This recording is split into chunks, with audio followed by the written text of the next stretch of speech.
cases of the Omicron variant as government warns the strain may be spreading fast in the country. The bane of road carnage. 3 students die in a road accident along the Kennel-Sagana Highway. Seeking accountability, police in Muranga are on the hunt for 3 directors at the Sun Star Hotel over the collapse of a 4-story building in Gatanga. In secondary school, I started performing very well. And I know that I can perform. I came to realize that I can perform, I can learn. And I started to try to practice, and then I came up running on very well. And a chat with a living legend, steeplechase champion Julius Kariuki speaks to KBC on the highs and lows of his storied career.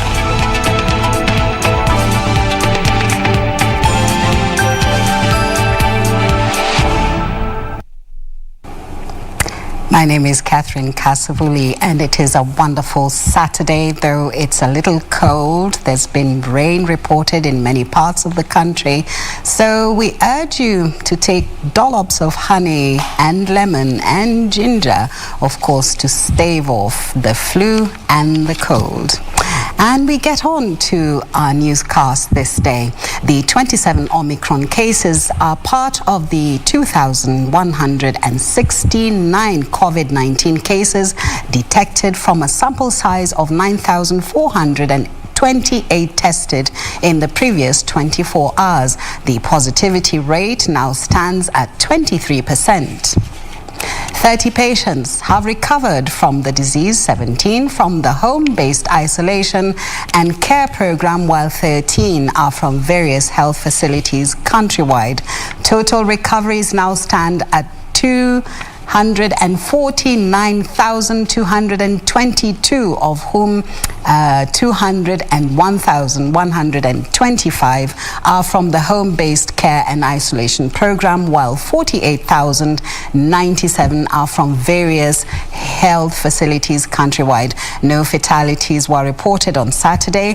A total of 8.8 million vaccines have so far been administered across the country. Of these, 5.2 million are part doses, while those fully vaccinated are slightly above 3.5 million. And still on COVID, Kenya has now confirmed 27 cases of the new Omicron variant of COVID-19 in the latest statistics released by the Ministry of Health. The ministry says 2 individuals with the Omicron variant had recently traveled from South Africa and Ghana, and the rest had no recent international travel history.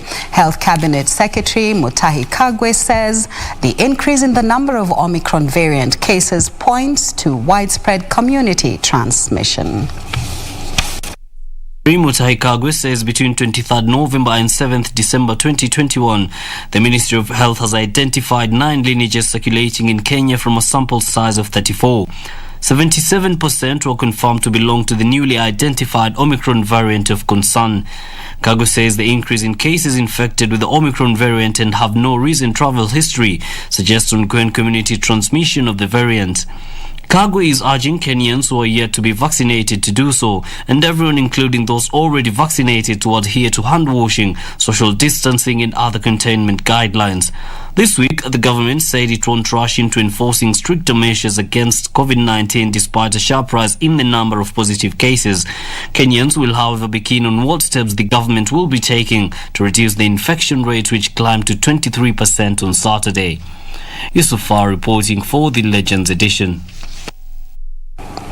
3 Chogoria Girls High School students and a driver died on Saturday morning after the vehicle they were traveling in collided head-on with a lorry at Kambiti area along the Nyeri-Nairobi highway. The public service vehicle was heading to Nairobi while the lorry was transporting potatoes towards the opposite direction. According to eyewitnesses, road accidents along the road, which is under construction, have become rampant. The latest incident has claimed 4 lives, 3 students and a driver.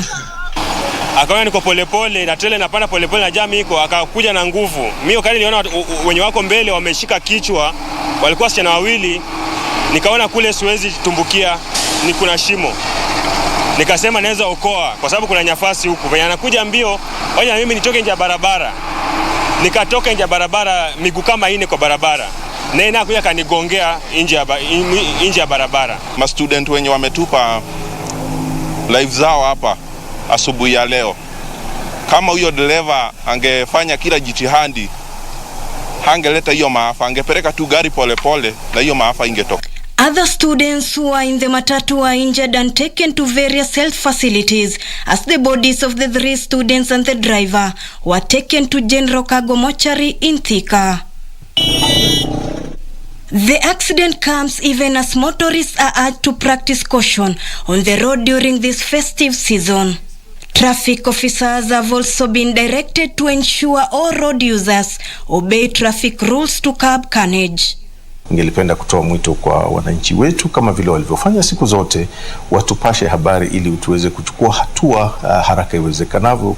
The calls coming even as a section of public service vehicles operators in Kisii County call for bipartisan enforcement of traffic rules. Fanya kazi na serikali yetu ya Kenya, tunaendelea kufanya na wasikadau wote ashua tuhakikisha kwamba usafiri uko salama kabisa. Mambo ya kunywa pombe na kufanya mambo mengine baada ya kumaliza shule yako utakuja kuyafanya wakati umekuwa Mkenya. Kenya halisi ukiwa na kitambulisho yako, umepita mtihani. Ruth Wamboi for Legends Edition. Police are looking for 3 directors of the Sun Star Hotel over the collapse of a 4-story building in Makeji, Gatanga. Rescuers have retrieved 3 bodies from the collapsed building, and authorities believe there are 5 more people still trapped beneath the rubble. Police believe that the Murang'a tragedy could have been avoided had all safety measures been put in place. But in the end, 8 people have been crushed beneath the debris of the 4-story hotel block.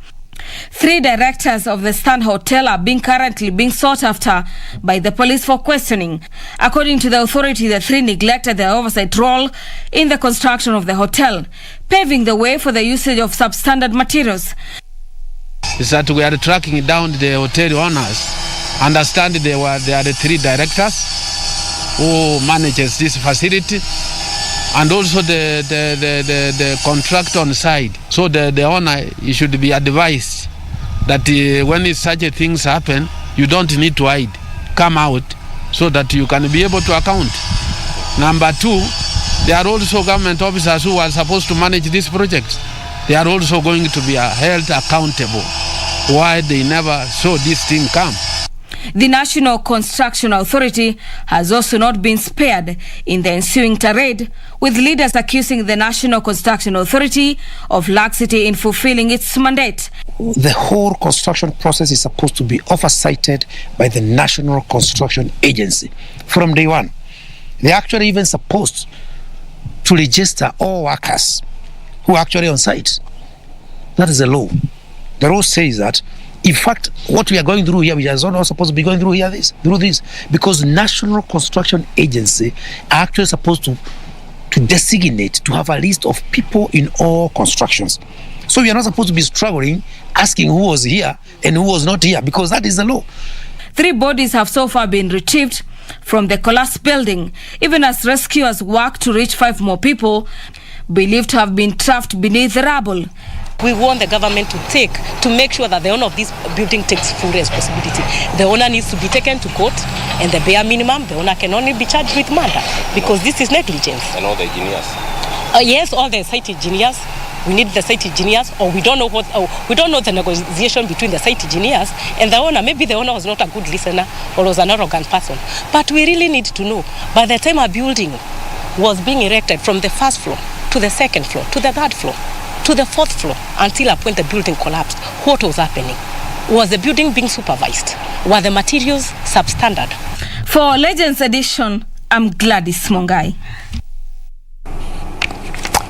A very sad state of affairs. Well, Elsewhere, politics took center stage at the burial of Musalia Mudavadi's stepmother, with various leaders asking the ANC party leader not to relent in his quest for the presidency. Members of parliament allied to Musalia Mudavadi described him as the most suitable candidate to succeed President Uhuru Kenyatta and asked ODM leader Raila Odinga to support the ANC leader. Raila, on the other hand, exuded confidence that he will still work with Musalia Mudavadi in 2022. For us to start a conversation about One Kenya Alliance, we must have proposals on the table. I hereby want to propose to One Kenya Alliance the lineup of One Kenya Alliance. President Musalia Mudavadi, Deputy President Kalonzo Musyoka, Prime Minister Gideon Moi, Speaker Weta. Alafu mimi nakuwa mdosi pale chini, si ndio? Uongozi unapatiana na nani? Mwenyezi Mungu. Na Mwenyezi Mungu anapatia uongozi a non-threatening leader, the type of Musalia Mudavadi. 2022 tunaambia ODM bye bye. ANC wanaingia namna hivyo. Tumekuwa watu wazuri sana, tumekuwa wakarimu, tunakaribisha rafiki zetu, lakini badala ya kusema asante wanatupiga mateke. A section of members of parliament allied to Deputy President William Ruto has asked civil servants to keep off politics and serve Kenyans. The leaders have faulted Interior Cabinet Secretary Dr. Fred Matiang'i for allegedly using police officers and chiefs to campaign for opposition leader Raila Odinga. Deputy President William Ruto and his political allies have castigated what they have termed as the use of state machinery to advance political interest. Wameamrisha machifu na askari walazimishe Wakenya wote kupigia Raila kura. Inawezekana? The leaders spoke in Nakuru County when they accompanied the Deputy President on a series of political rallies. Matiang'i, tafadhali toa siasa kwa idara ya ulinzi wa taifa letu. Keep your petty politics out of the security system and security apparatus of our country. Deputy President William Ruto once again assured UDA members that the party primaries will be free and fair. Mimi nawaomba aspirants wote, kila mtu atafute urafiki kwa wananchi. Sawa sawa? Kwa sababu hawa wananchi ndio wataamua. Mtu akikuambia ya kwamba tayari yako na tikiti ya UDA kwa mfuko yake, muangalie kwa macho yake na umwambie wewe ni mkora. Speaking in Lanet, Ruto downplayed the recent endorsement of Raila Odinga by the Mount Kenya Foundation. Nauliza nyinyi, kuna mtu mmetuma kwa hoteli Nairobi aende awakilishe ati wanapanga interview ya nani atakuwa rais? Wenye kuamua ni wale wako kwa hoteli ama ni nini? Hebu turudie tena, mmesemaje? The DP and his allies believe that Odinga is being fronted by the state as the preferred presidential candidate. For the Legends edition, I'm Zainab Said.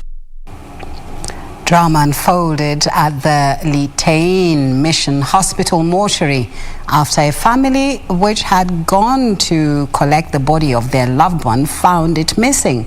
The body of Zedi Chumo had been taken to the mortuary on the 7th of December but was discharged to the wrong family a week earlier.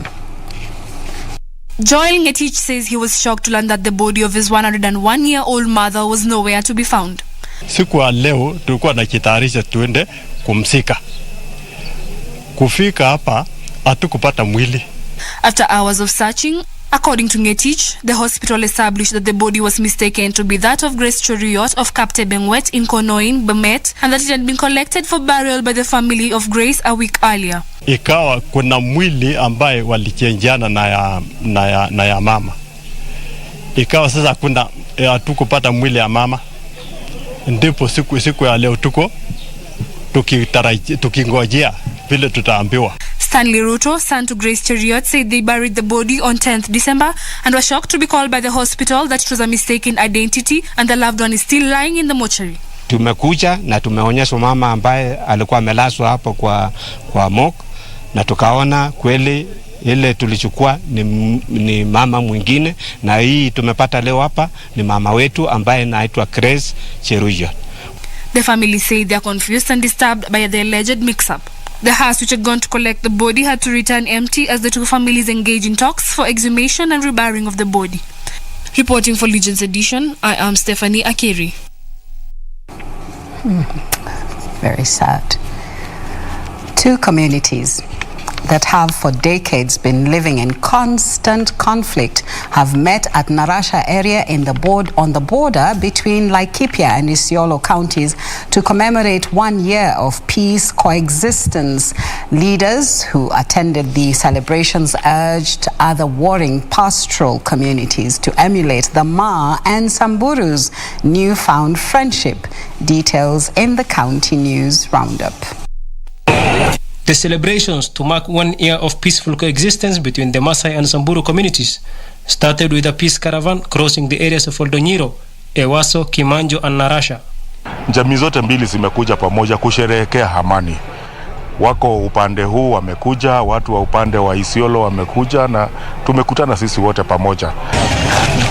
Meanwhile, Equity Group Foundation and the Kenya COVID-19 Fund Board have donated PPEs to Pope Benedict Catholic Hospital in Nyahururu as part of efforts to help mission hospitals in Kenya combat COVID-19.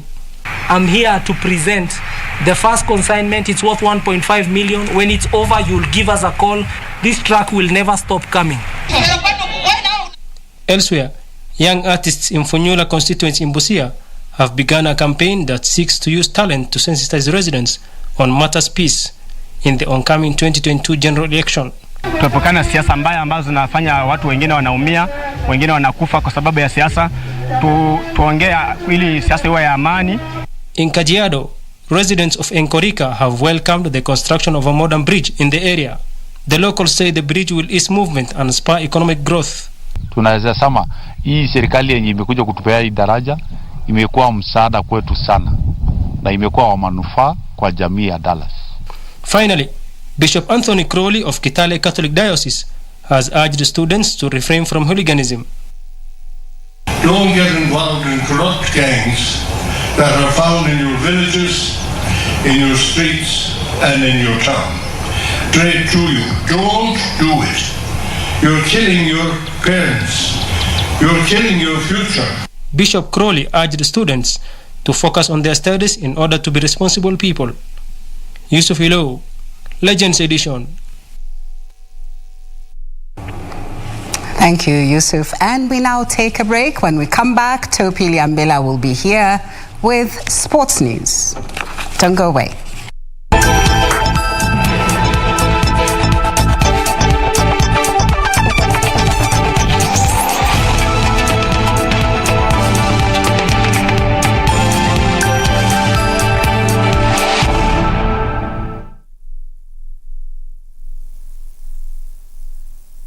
Ili kupata skiza tune hii ya usiogope kumaliza mwaka, bonyeza *811 758 hash. Hebu tafakari haya. Mpemba haogopi mvua ndogo, msasi haogopi mwiba, mshoni haogopi sindano. Uoga huleta hofu, uoga huzuia ufanisi, uoga hulemaza safari, safari ya ujasiri, safari ya ufanisi, safari ya... Ili kupata skiza tune hiyo ya usiogope kumaliza mwaka, bonyeza *811 758 hash, *811 758 hash. This could be your sister, brother, or you. Say no to gender-based violence. Say no to GBV.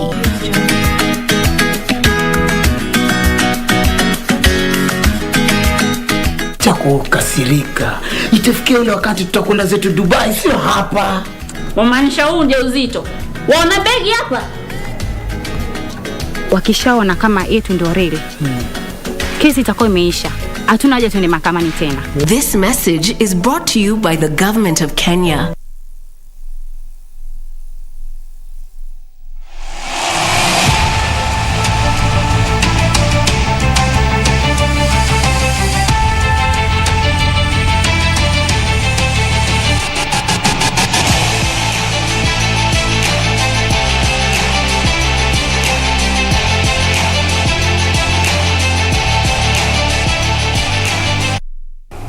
Hello, good evening. I'm Topi Lembile with the sports segment of the Legends Editions news this Saturday evening. And the highlights tonight, we've got the Tong Il Modo Chess Championships and Kenyans feted in the FIA Awards in Paris. You're welcome. The 9th edition of the Mombasa International Tong Il Modo Championship kicked off on Saturday at the Aga Khan Academy Hall in Mombasa. The Kenyan team Jasiri put up a good show on day one, bagging 8 medals as they target to defend the title which they bagged last year at the Aga Khan Multipurpose Hall in Mombasa. The 2021 Tong El Modo Mombasa International Championship got underway Saturday at the Aga Khan Academy Hall in Mombasa. Defending champions Kenya leads this year's charge alongside Thailand, last year's runners-up Philippines, Zambia, Iran, Nigeria and Turkey, among other nations. World Tong El Modo Federation President Takmisto Oshiko is gracing this year's event. The competition is going to be very tough as it moves on, because we have very challenging teams like the Philippines, Iran, they're also here. The American team is also good, Thailand and Democratic Republic of Congo. But nevertheless, all the teams are prepared, and as a Kenyan, I hope that Jasiri, my team, will be able to do the best it can to retain the title. We have a lot of support from the Cabinet Secretary for Sports, Dr. Ambassador Amina Mohammed, and the PS, Mr. Joe Kudo. Their support towards this event and the national team has made it possible for us to be here. They've also given a thumbs up to the event, and that also gave confidence to the international teams to come in huge numbers. The championship is open to karate, taekwondo, kung fu, wushu and other alternative martial arts. 16 teams are squaring it out for the overall title. Hosts Kenya are targeting to replicate the same performance as what them bagged the overall title last year when the edition was held here in Mombasa. Karanja David reporting for Legends Edition Sports in Mombasa. On chess, Kenya's Mushiri Rocky and Robert Makligeyo enhanced their chances of being crowned champions of this year's African Individual Schools Chess Championships after scoring 4.5 points and 3.5 points respectively in round 6 in the under-17 category. Mushiri is currently in the second position with just half a point behind South African tournament leader Lafayette Thatego with 3 rounds to go. The Kenyan has not lost a single game since the tournament began. Magligeyo is in position 6 after he lost to South Africa's Mnyasta Tezihano in round 6, his second defeat in the tournament, after losing another game in round 4. In other under-17 girls category, Kenyan Ingado Masi is the sole leader after round 6 with 5.5 points. The event will end tomorrow. Mwendwa with the report. My last game was quite, it wasn't difficult per se. I think it was quite easy, so I won, and I plan to continue like this till the last round. On soccer, former Harambee Stars player Maurice Sunguti has appealed to the Ministry of Sports to develop young talent who will in future represent the country in international competitions. Sunguti also asked the ministry to devise a plan to organize national competitions to give young players the opportunity to showcase their talents. Suguti, who was speaking at the City Stadium during a football tournament that brought together different schools around Nairobi, wants the Ministry of Sports to devise a plan to organize competitions for young players to give them an opportunity to showcase their talents. I can say it has really been a very successful event because we have seen the kids showcasing very good talent, and above all, the age categories are right. All the coaches, they have made sure that the kids are playing on the right age category, and this is the most important thing. If you want to succeed as a nation, footballing nation, we have to get it right from these junior tournaments so that we don't have problem when they transit to the national team level. During the tournament, Galaxy Football Club displayed masterclass performance, winning most of its games. Head coach Joachim Jada said that his team is hiring to represent the country in junior international competitions.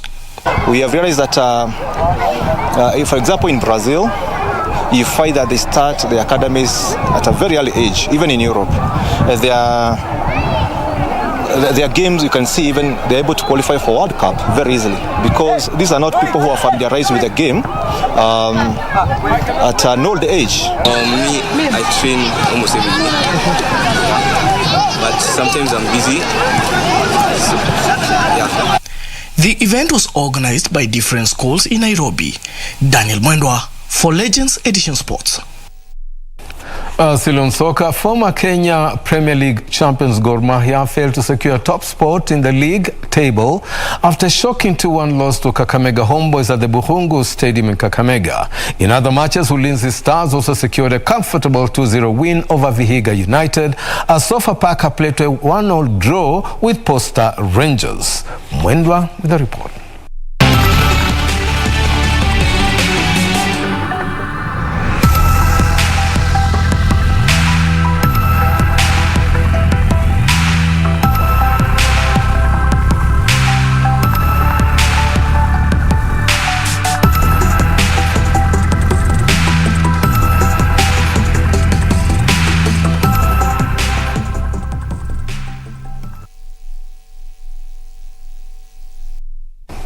Kenyan rally champion Carl Tundo and his long-standing navigator Tim Jesop are among those who are feted at the International Federation Automobile FIA annual gala held in Paris, France. The duo was awarded trophies as the 2021 FIA Africa Rally Championships, ARC drivers and co-drivers champions. Tundo and Jesop won 4 out of 6 events in the FIA Africa Rally Championship to top the final continental standings with 120 points. Africa Congo Delegans organizer Bob Dewar was also honored for his contribution to motorsport during the awards gala. Dewar, who is also director of the Kenya Motorsports Federation, was bestowed upon the FIA Founding Members Club Heritage Cup. Well, congratulations. Finally here. Right. Wearing a rather dashing bow tie. So, our FIA Founding Members Club Heritage Cup recipient, Robert Dewar.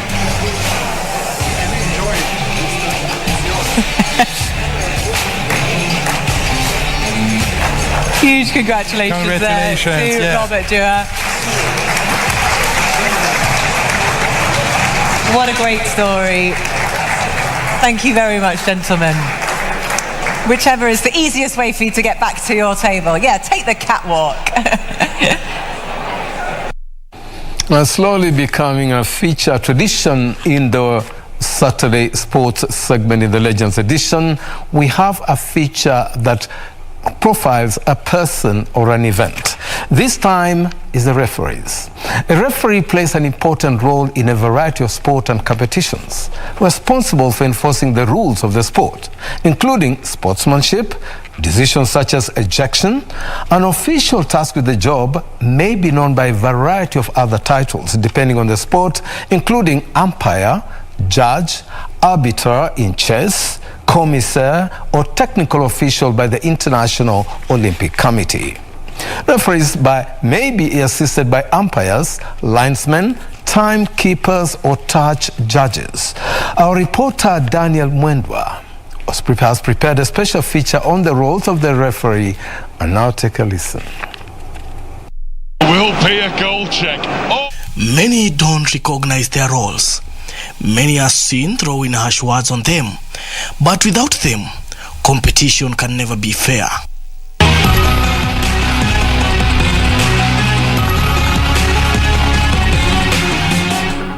The referee is the key player in every sport, for he is the person of authority in a number of sports games. But inside them, they face a lot. The referee has to explain, but they don't speak.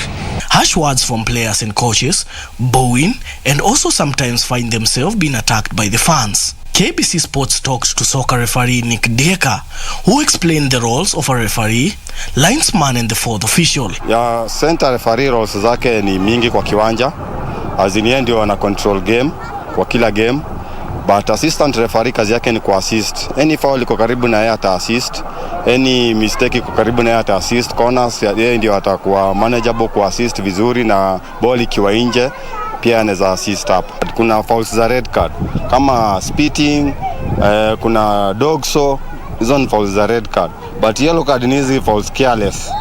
Kuna fouls zinakuanga tu careless zile ama persistent. Nick also explained how hard the game is and how they feel when they make the wrong decisions.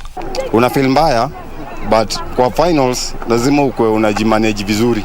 Lazima ukue mtu strong, unaweza kujimanage pale kwa finals so that hii team is complain. But kuna times inaweza fika pahali game inakutokanga kwa referee, utakuwa na saa zingine game kuna time inaweza kukutoka kidogo, but una try kuwa manageable kwa hiyo game.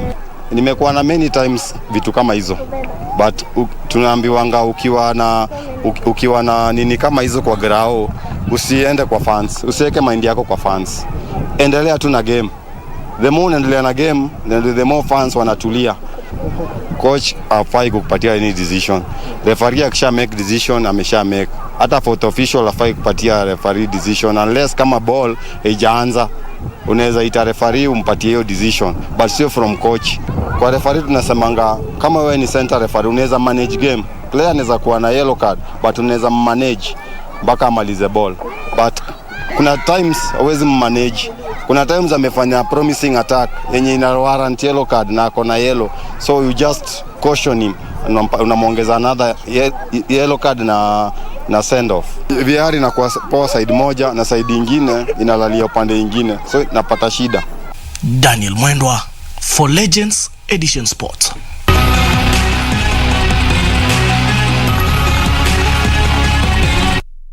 Of course, in the good old days on the soccer pitch, the referee's word was final. As long as he blows the whistle and says it's this, is that. But these days, slowly creeping in is the VAR, which makes a difference. But that's a story for another day.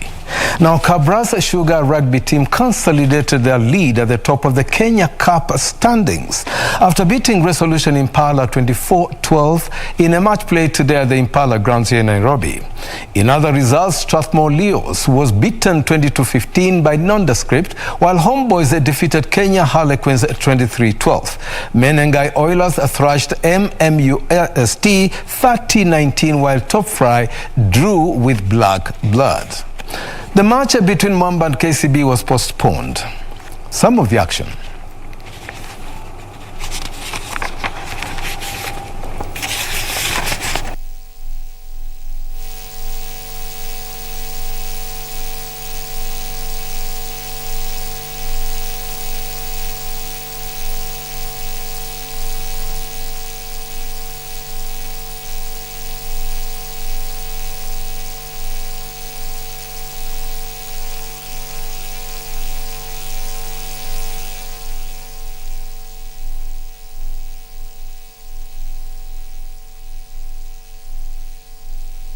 Well, it wasn't a good performance. 1, 2, we didn't play well at all. We made a lot of mistakes, and I don't want to say that blame the ref, but Impala didn't allow us to play also. And that's all we had for you on the sports segment this Saturday evening. And remember that, this is the run-up to the Christmas holiday, and next Saturday will be Christmas Day. And of course, I hope that you guys will enjoy a very great sporting, because as I know, Kenyans enjoy a great sporting week during the run-up to Christmas and also after. Now, ladies and gentlemen, without any further ado, I'm Topi Lebila signing off tonight and wishing you a great sporting weekend and week following, and we take a break. After that, we shall go over to Catherine Kasavuli to wrap up the show this Saturday.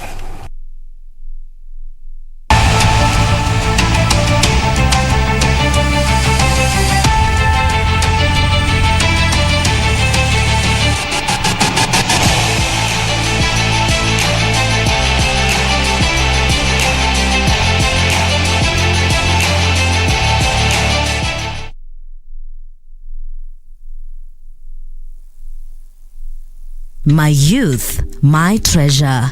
I will use it to positively build my country Kenya. Kenya all the way. Kujenga nchi ni wajibu wetu kama mayouth. Tujitokeze, tukae rada. This message is brought to you by the Government of Kenya.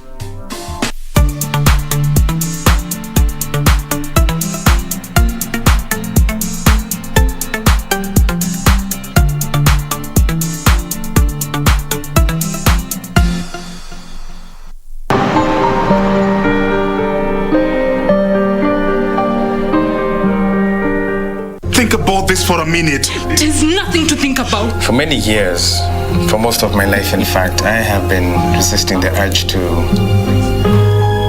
take someone's life. I think it'd be easier to start at the end, which is here.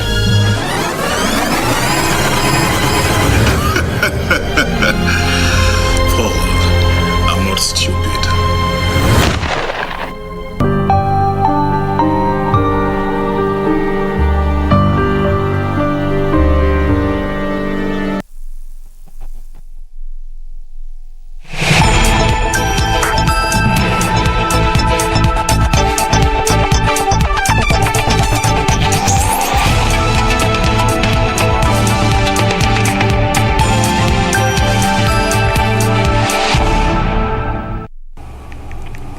Well, it's another Saturday and we host our living legend, and of course we dedicate this to sports once again, and this time it is none other than Julius Kariuki, steeplechase champion. So here we are. Thank you so much for keeping it KBC Channel 1. It's Legends Edition, and this is where we feature legends from different generations. Tonight we are going to be having a conversation with a man who is a decorated athlete who was decorated with an Olympic gold in 1988 after he participated in the 3,000 meters steeplechase, and also gave a great performance in the 1990 Commonwealth Games champions. Of course, I'm talking about none other than Julius Kariuki. From Nyahururu to Trans Nzoia, we found him and we want to speak to him to find out what he is doing during these days. Thank you so much for having us tonight. Thank you very much for KBC for visiting us and trying to get it with me. I used to see you guys when I was in Fury, but I'm happy now to see you in my home, my little home. Welcome and thank you so much. Okay, we're really happy that you created time for us. I want you to take us back into those days when you really used to thrive on the track. Tell us a little bit about what they used to call you and what used to make you feel good about yourself in those days. What are you proud of? I'm very proud because I have performed a very good performance. And when I remember when I was in primary school, I started learning, and I used to learn with a t-shirt called Paragon. So most of the people have nicknamed me Paragon. And then I keep on running. From there I keep on running, and then I came up to international level now. All right. I want you to take us to Nyahururu. That is where you grew up. You spent most of your childhood there. Tell us a bit about your life as a young boy and that passion for athletics. How did it begin? As a young boy, I was in Nyahururu, and I used to go about 10 kilometers to school, primary school. So luckily I was the bell ringer, so I'm the one who was controlling the bell. So I used to run very early in the morning and in the evening so that I can get the bell so that people can get inside the class. And from there I started running.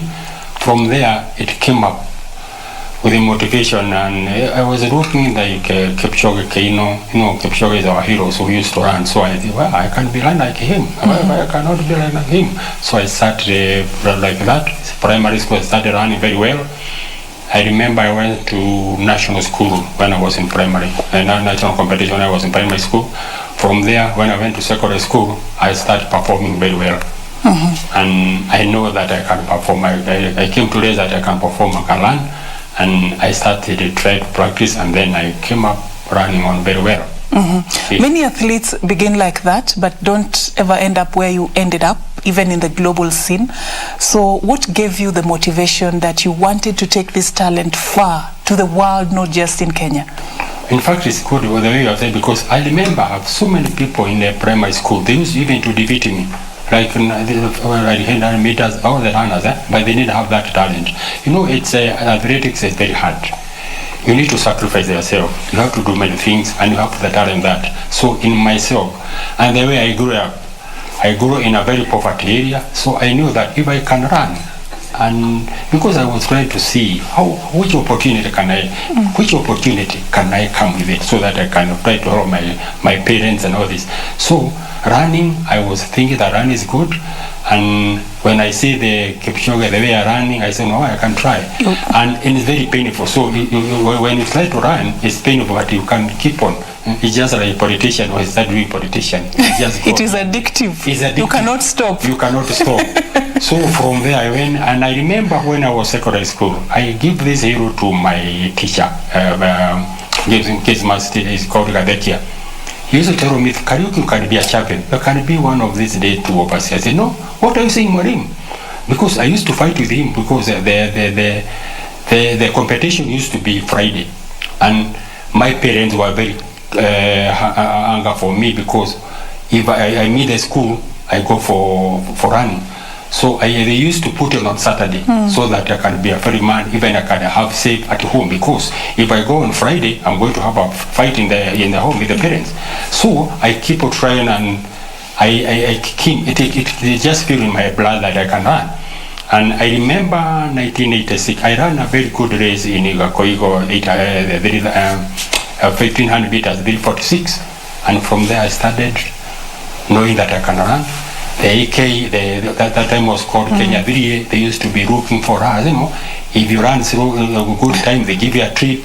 So I went to Germany for one trip. I know, so this money, this is money. Where I belong. So I started now running very well. You were enlisted in the military, and this must have been such an opportunity for you in your pioneer days as an athlete. Tell us a bit about that. Exactly. The military, I really appreciate, because the training was very good. They have a lot of training, so they have nothing to do with the training, and you eat well, you train, you go to high altitude training, and it ought to help me a lot there. And I did a very good when I was there, and that's where they started for me. All right. Internationally, you made your debut in 1984 at the Olympics. That's the first time the world got to see you and to see your talent. How did it make you feel, and what was going on during that particular time in your life? I think that in experience you can quite like me, because I think if you can watch that race, I ran very fast for the last 2-3 laps, and then I got tired. I was 6th in the final. So from there, I came to realize that no human being can be beaten. You can run the way Kipchoge to talk. So I came to train very hard, knowing that I can even do something on 88. So I was actually focusing for 1988. And that year I was very grateful. I had no injury.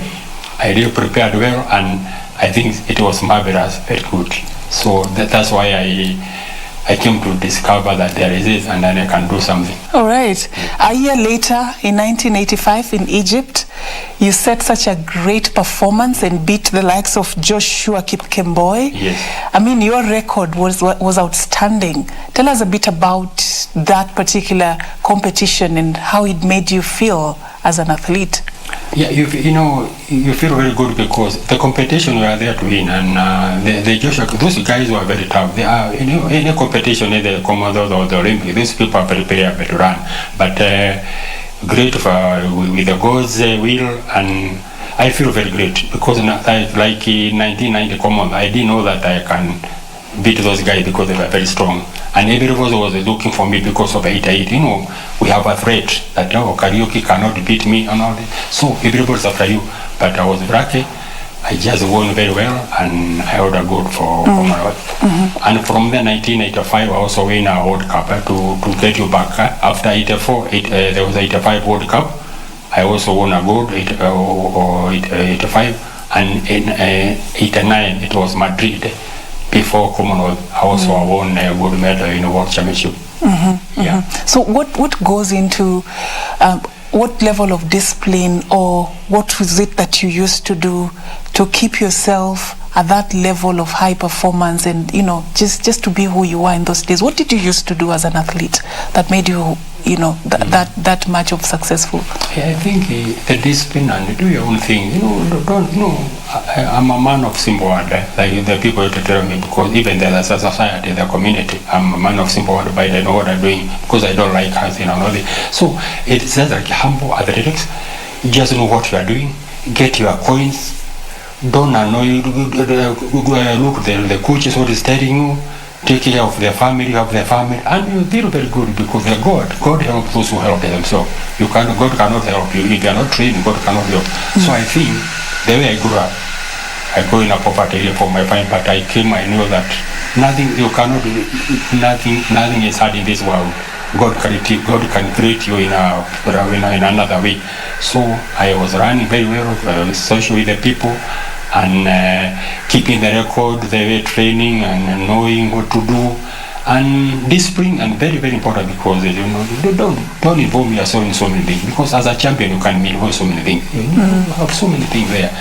People want to run, want to play around with your money. There's your women there. You are a champion now, but you need to know that. What about tomorrow? What is your future tomorrow? So you didn't let the fame you didn't get carried away with the fame and the medals and your name being out there. Exactly. All right. Tell us a bit about your work ethic in terms of your meal plan, what you do to keep in shape. You know, what is it that you used to do on a regular basis to stay in shape? When I was training, yes. You have to get a proper diet, and don't go for long holidays. Just even if it's a holiday, just have few days and then try training, because the body, if you leave, the body is going to be strong. So just the way I'm saying, that discipline is very important, because I'm a winner medal. Now I have 1,000, 10,000 dollars. I have to, when I'm money finishes the one I'm going to train. No, you have to make yourself that knowing that the body can relax and discipline, and knowing that you are going to retire from running. All those things you are going to do them later when you retire. So when running, you have to be focused on that. Yes. In 1998 at the Olympic Games, let me take you back to that particular competition. You missed the world record by just a whisker after clocking 8 minutes 5.51 seconds, and the world record was 8 minutes 4.41 seconds. How did it make you feel just missing it by a whisker? When you are running, it's just when you are doing anything, you are focused on one thing. Like Olympics, you are concentrated on winning. Because I remember that race was very tough, because Parenda won 1987. So he wanted to do the same, because in 1987 he broke from start and going front. Now I was Panetta and Melza Hagen and this guy from Germany. I was watching them. I know the race was very tough. So he pushed me very well. And you can watch that race. I went and then I came back, because I told Coach, because you are worried, you can go and then burn yourself. So I came to accelerate 600 meters. And then from 6 after 10, 2-3 meters, I started waving the crowd, because now you can see the gold. I think that's where the point didn't make it, but it was a very good race. My aim was... You did your best. I did my best.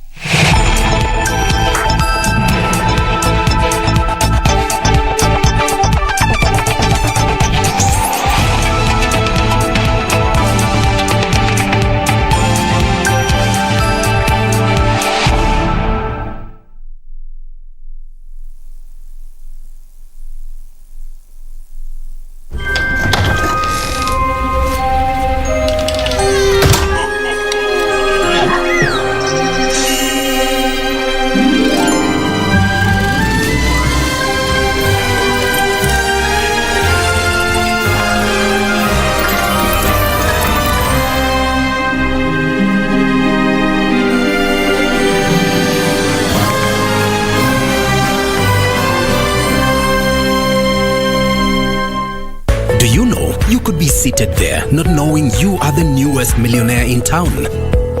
There are billions of unclaimed financial assets held by the Unclaimed Financial Assets Authority in the form of security deposits, shares, long-forgotten bank savings, pension money, among others, that are waiting for the rightful owners to claim them. And you might be one of them. To learn more, visit the 3-day UFAA Reunification Clinic from 16th to 18th December 2021 at the Savo Ballroom, KICC. Labda umeomoka na haujui. Unclaimed Financial Assets Authority. Receive, safeguard, reunite.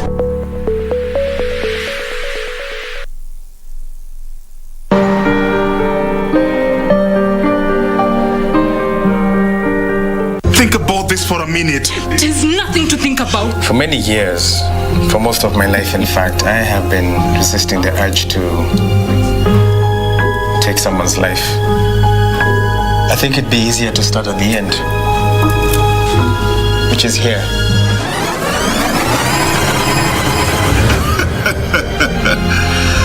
Paul, I'm not stupid.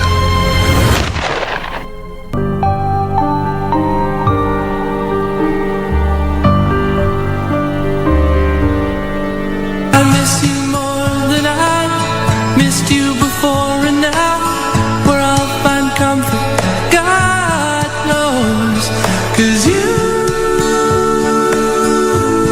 left me.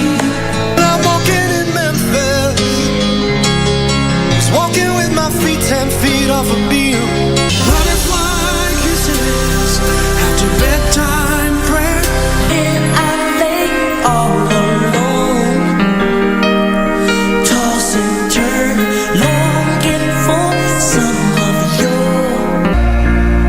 When I open up my eyes, it's Christmas time.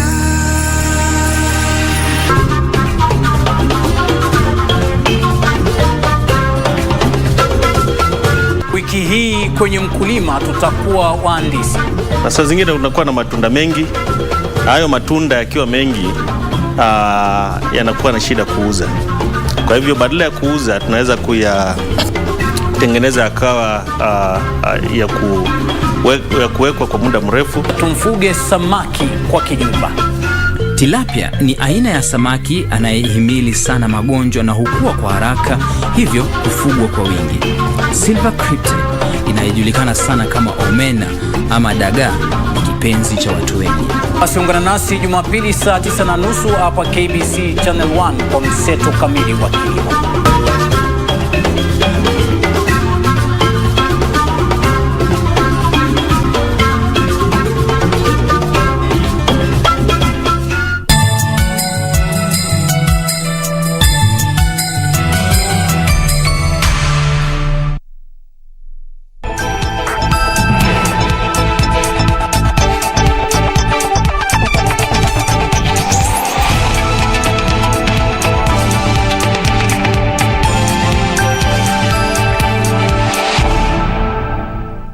Fame. Exactly. You didn't get carried away with the fame and the medals and your name being out there. Exactly. All right. Tell us a bit about your work ethic in terms of your meal plan, what you do to keep in shape. What is it that you used to do on a regular basis to stay in shape? When I was yes. You have to get a proper diet and don't go for long holidays. Just even if it's a holiday, just have few days and then try training, because the body, if you leave the body, is going to be strong.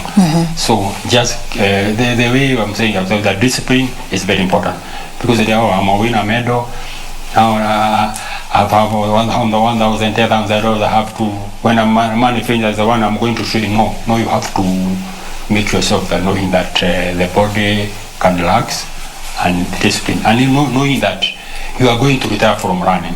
All those things you are going to do them later when you retire. So when running, you have to be focused on that.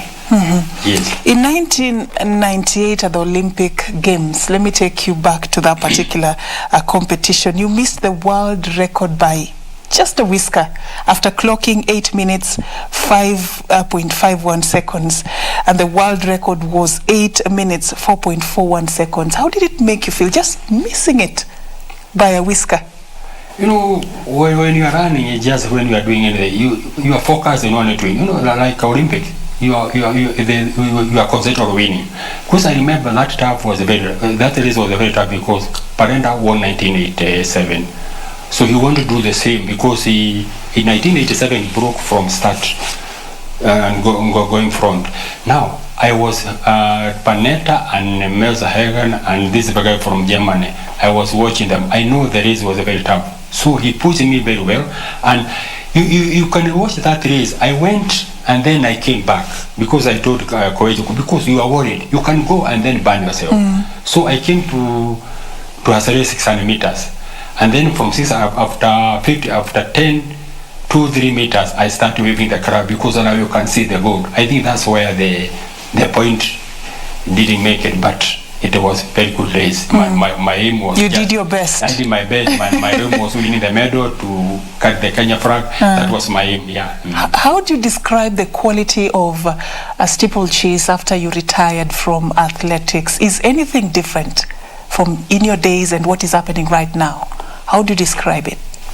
Oh, as I told you, Sabine, it's just to keep yourself knowing that you retire from running. You cannot run anymore, you know, when you are good. But you just take anything just take whatever comes. Like now, I feel very proud because I've done what I did. I won a medal. I'm done my best. What I can be taken of me. So I don't see any different because that was the high limelight of making yourself feeling that you are a very comfortable man and feeling that the world knows you very well. Yeah. So, and I think it's very good. It's very good. Now. If you look at what is happening now, though, what the athletes do right now compared to what you guys used to do, and even how they run the whole steeplechase, you know, how can you compare? Is it the same or something has changed with the modern times? Things have changed.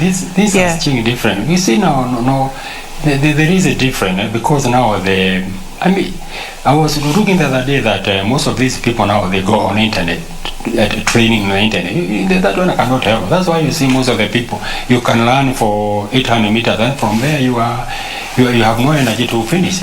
So I think during our time it was serious business, and knowing that you are there to come for your country medal.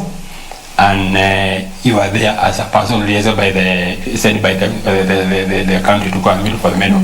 But I could see that. But this year I feel very sad this year because we need a concentration. That knowing that you are there.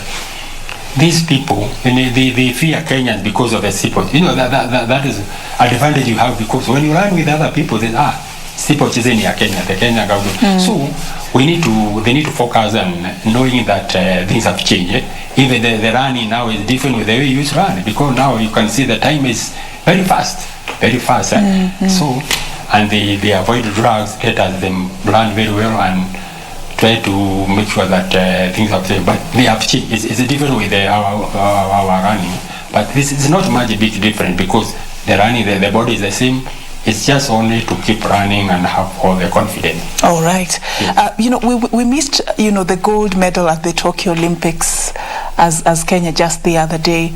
What do you think can be done to improve the quality of our athletics so that we reclaim our glory and we also stay on top of our game when it comes to athletics in the international scene? What can we do? I think it's very important. That's why I told you I was not happy when watching that race. So I think the team which is there, they need to focus on. And you see, like they were going the motivation that he need gold here too. That's why you see the Moroccan. That guy was very strong, and he knew concentration. If you see the Kenya, the way they are changing. There was no real concentration. But you see that guy from Ethiopia, Morocco, he was concentrated. So we need also to focus. When you go there, like me, when you go to the race, know that you are going to run. Do all your best. We should not put concentration on that. Otherwise, it was not good. But they are associated. They need to come to the draw board. And let us get the good people to run and get all the information how to run. And the tactic, they need to work very well. They need to work well tactic and go work in a group and coordination, and knowing that even the people now, they have come on these steeplechases. Steeplechases now is no more Kenyans now. The people are running now what to do. So they need to be concentration and have that focus on that. Otherwise, they should be. It's not bad, but we need to come up with something like what used to be before. Yeah. That's right. But do you think we're doing a good job though? What would you describe as something you're proud of about our performance in athletics today? We are doing good. We are doing very great. We are doing very well. Although it's a few here and there, but because you can see some reason now we can come and maneuver. The people are running well. So if we can urge AK to have a very proper management with the government, and the people are doing on very well. You can even sprinters, you can see now next year, sprinters is used to come to Kenya now. So the global world now, the athletics is coming to international to everybody now. Know that like long distance for Ethiopia, long distance for Kenya, short distance for America, but they should work out. It's a high cost of them, but they should keep it up, so that we can get more medals and we get prepared for that. Yes. There's been a lot of concern about how the athletics Kenya has been run in their management of athletes, how they've supported athletes. Is there anything that you can comment about that and how it has impacted even the performance of these athletes when they are running? Because you can't just blame the athletes. We have to look at the management body. Is there something that you feel can be changed about how we manage athletics in this country? They at the moment not bad. They are trying to work, but they need to put, we used to talk, we have talking many years. Let us get the people. We have so many athletes in Kenya, those who are experienced running. Let us put them together so that they have ideas. There are so many people who have ideas outside, but you see, they need to coordinate. Let us have a cooperation, knowing that each and every one has done, and then we work together. Get intermix. Now, because you can see nowadays, you can get somebody there and you don't know about you don't know how the coaches are doing. You don't know how about the athletes has not run. We have so many people here running. I remember like when we were married, Fred, those people who used to run with them, they are very good. They are very good in their organization, because they have ideas how to treat these people. So you put people with experience, people who know. We should put them with experience so that we can have. Because they have done that. That's right. They have done that one. Why are you denying them? Let us have together, share, talk together, and see what we can do. Yeah. All right. Because there's a lot of experienced people lying behind there with a lot of experience. And we can prove, because what we need is this our country to come good, and we are proud of this country. Tell me what moment you describe as your best and what moment you describe as your worst during that time when you used to be a legend and a force to reckon with in the world of athletics. Is there a moment you remember that was your best moment, and that moment that was such a downturn for you? What I can say is only I have all the best. And when I won the Olympics, it was an honor to have an Olympic gold medal from sincere, and that's the people have been thinking about that one. And then from there, after the Olympics that year, I got married. I got a wedding on 12th of December. So that year was very happy for me, because I got married and then I won a medal, and then I shifted to this place. This is where I am. And I feel proud, because now it's a honor that people really recognize that Julius was a hero to this place. Yes. All right. We've traced you here in Trans Nzoia County because people have been asking, what is Julius Kariuki up to? What is he doing in his retirement? So tell us a bit about how you spend your time nowadays. What are you invested in? After retiring, with the little money I put a shop. There's a shop which I'm going to show you. I see they have a nice house. My kids have all gone to school. They have graduated. You can see the picture. They all graduated. And I have some residential house which keep me on. I feel very proud. Very proud in the morning and in the evening. I have something to do. When you guys come interact with me, I feel very good, and I'm not regretting myself what I've been doing. I'm very happy. I feel very proud very much. Yes. All right. So are you off athletics completely, or there's something you're doing, to still stay on it? On the body, no, I always have a run in the morning, and the IKK and international, when they call, I'm there for that advice. We are there. We are not done. You cannot. It's just athletics is just like a degree. I have a degree now, so you call that you have come karaoke interviewing. I'm still honor with those whichever comes with idea. I go to secondary school, sometimes they invite me, primary school, they invite me to do and run. to give lectures, and I'm very proud. So once an athlete, always an athlete. Always, You're still there. Exactly. You cannot. No wonder you look this fit at your age. How many years now? Almost 60 years. 60 years. For 60 years. Yes. Thank you so much for creating time for us tonight. Yes. We really appreciate your time. Yes. Any advice for upcoming athletes as we wind up this program? Yeah, upcoming athletes, I should tell them that running or come and go. But what have you done? If about knowing tomorrow, you are very okay tomorrow. What about tomorrow? Put something, get a proper advice, put something together, get your family, teach, educate your kids. That's very important. Educate your kids and stay well. Don't manga with them and they are there. And I think you'll be very okay. You can say like my age, I see long, most of the people say that I'm young because I always see myself and knowing that this world is different. You cannot go anywhere. So keep them young. There's been a concern about how athletes invest and even plan for their after life when it comes to athletics. Is it something you're also concerned about? Because you seem to be having your place set up and you organized your retirement very well, but not many are like you. What would you say about that particular matter? When you have money, you have many friends. You have many friends, cartels. So if you're a man of going, you end up ruining your life. So can you have your plan? What about if I buy this plot? Do I have the money to build? Do I have money? If I buy this lorry, why am I have a contract, all this? So let us plan yourself. We get have some get idea from those people, their management. And you see, you can talk to the people, you can see the people who can win you and those who cannot win you, and try to see.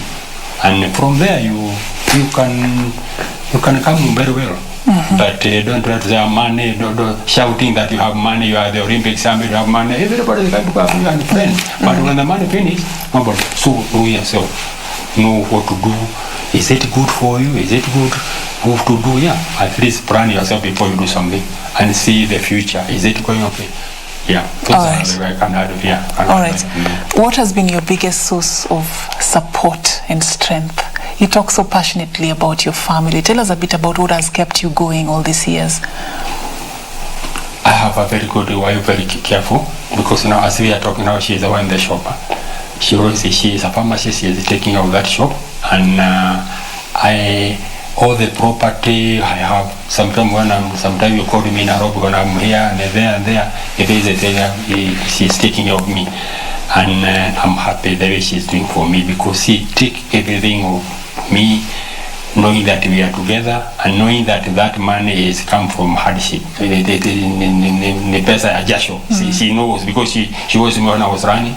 And again, my kids are very, very good, very disciplined. You see, you can have money and the kids are not good, so you start getting yourself spoiled and all this. But all my kids are finished school, they are working, and they are very disciplined. They work together. They sometimes, when I have some house in Nairobi, if I'm tired, they can go and check for me. They are the kids who have a very good discipline, like their father, and I'm very happy, and that's why they're keeping a very good going. Yeah. And in the Moise Bridge, we have a very good governor. We are in the one single not in Tanzania. I think the Mandago, Jackson Mandago. Jackson Mandago. We have a very good Moise Bridge, the governor, the MC, the society people, the chief. Those people are very good, and they are making us our life comfortable. Because you can be an Olympic, you can be a champion, and then you don't know where to invest and all this. So we are very happy, and they are between us very well. So that I can give them the help of them because they have all supported us very well. All right, thank you so much, Julius, for creating time for us. Thank you. Tonight on Legends Edition, we celebrate you as a legend. Yes. Thank you for sharing with us your words of wisdom, and even for the upcoming athletes. Thank you. That's how we wrap it up right here. I was speaking to Julius Kariuki. In 1988, he won a gold medal in the 3,000 meter steeplechase, and also in 1990 Commonwealth Games champion. We really appreciate your time. Thank you so much for watching. My name is Safin Aching Oma.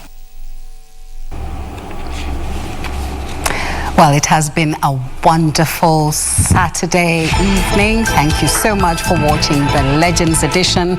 My name is Catherine Kasavuli, and of course, I join my colleague Pauline Shegu, who does Darubini Magwiji every other Saturday. And I wish you all a Merry Christmas. She wished you Merry Christmas earlier.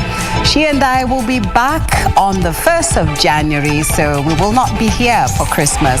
So we wish you Merry Christmas to all of you. Enjoy yourselves, and of course, make sure you stay safe and don't get any flu, don't get any Omicron. We are praying for you, and of course, by the grace of God, we will be seeing you on the New Year's Day. This is Catherine Kasavuli. Love you. Bye-bye.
His God, neither will I let his people go. You have not obeyed the Lord. This night, the Lord our God will deliver us from the bondage of Egypt.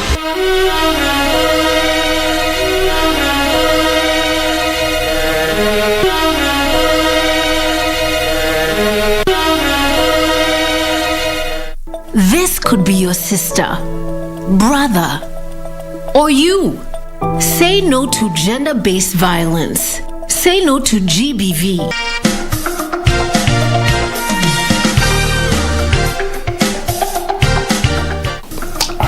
I wanted, first of all, for anybody reading this book to see where you've come from as a person from those days, years ago, when you were with us in Nakuru, and see that you can actually make out of something out of yourself despite your background. This message is brought to you by the government of Kenya.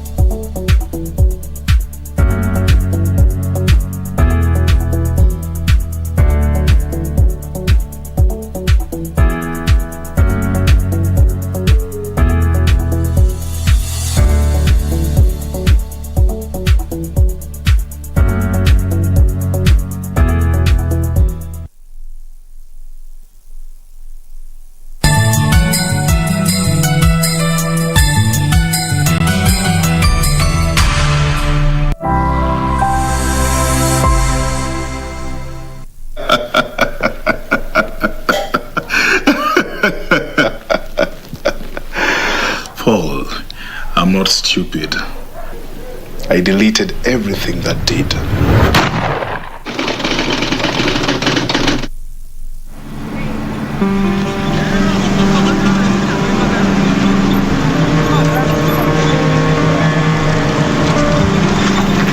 I think it'd be easier to start at the end. For many years, for most of my life in fact, I have been resisting the urge to take someone's life. I mean, like when you're standing behind the idiot with the full trolley in the 5 items or less line at the supermarket and you want to strangle them. That's as close as I got.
sink in the kitchen will not stop dripping.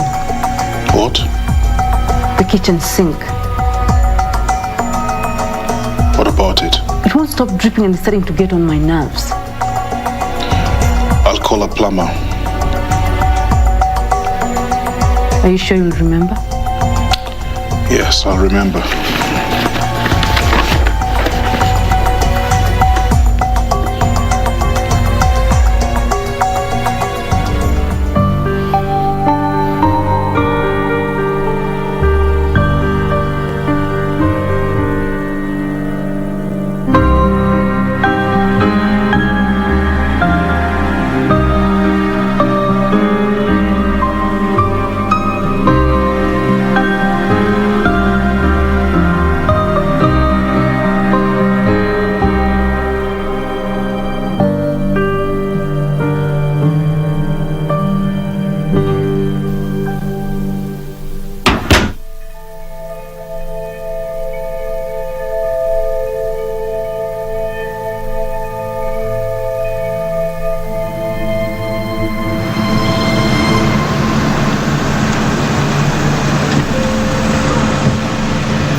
Paul, you can come in now.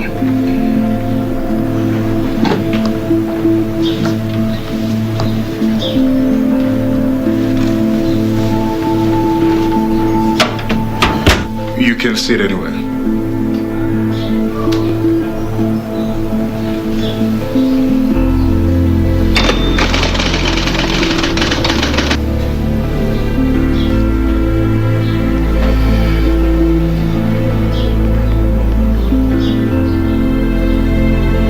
Who's supposed to speak first?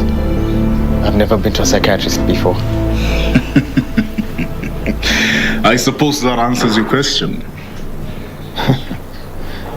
I suppose I have. Well, why did you want to see me? You must get all sorts here. All sorts of what? Mentally imbalanced people. Do you think that you are mentally imbalanced? Why else would I be here? Isn't that why people come to see you? I wouldn't say that. What would you say? People come to see me because they need help with something. Do you need help with something? You could say that. Oh, tell me about it. Well, right off the bat, am I not supposed to ease into it? You can take as much time as I need. Good. It wouldn't be a good idea to just jump into the pool deep end first. So what do you want to talk about? Tell me about your life. What about it? Like, what do you do? I'm an electrician. I work at an electronics store in town. People bring their broken electronics and I fix them. Do you like your job? I enjoy it. Fixing things, solving the problem. My boss is terrible though. Why do you say that? He doesn't like me. He doesn't allow me to speak to customers, so I work in my workshop at the back. Would you like to speak to the customers? No. I don't get along with people. Then why is it a problem you staying at the back? Because it isn't by choice. Oh. And you don't like it when things aren't your choice. Does anyone?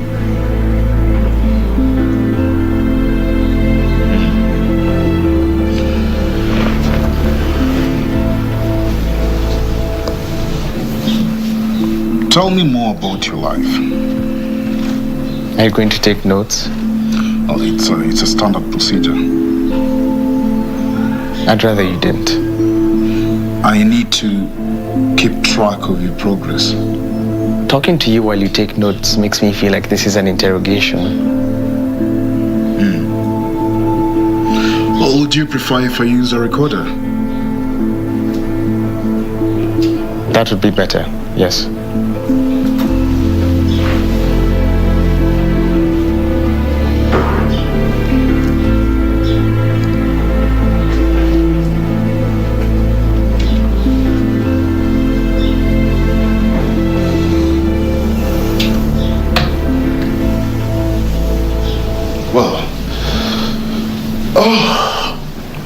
You are talking about your job.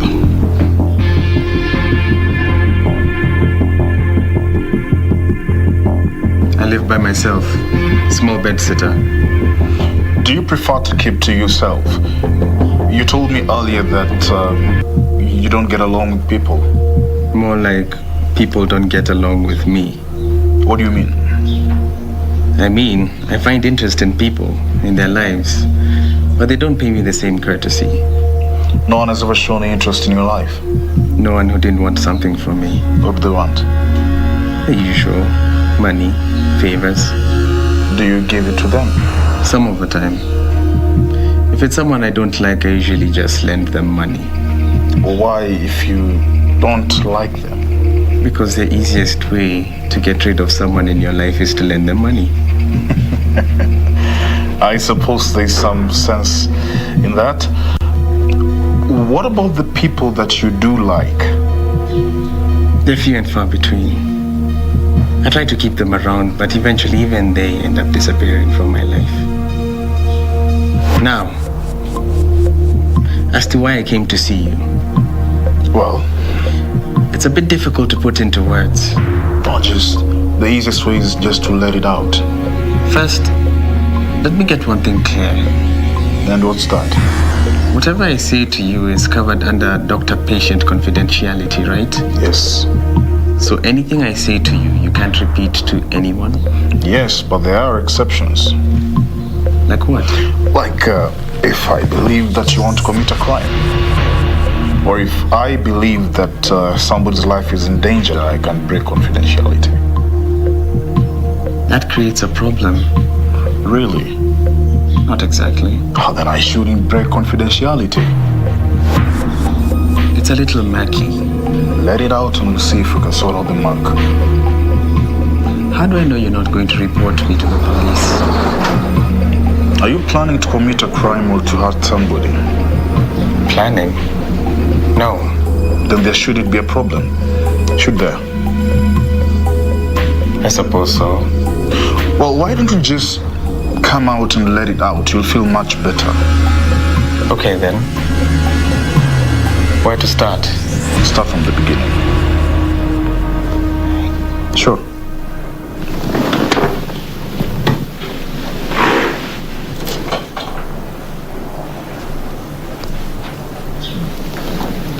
I think it'd be easier to start at the end, which is here, with me telling you what my problem is. Well then, go ahead. For many years, for most of my life in fact, I have been resisting the urge to take someone's life. Oh. Is this someone in particular? No. What do you mean then? I mean like when you're standing behind the idiot with the food trolley in the 5 items or less line at the supermarket and you want to struggle.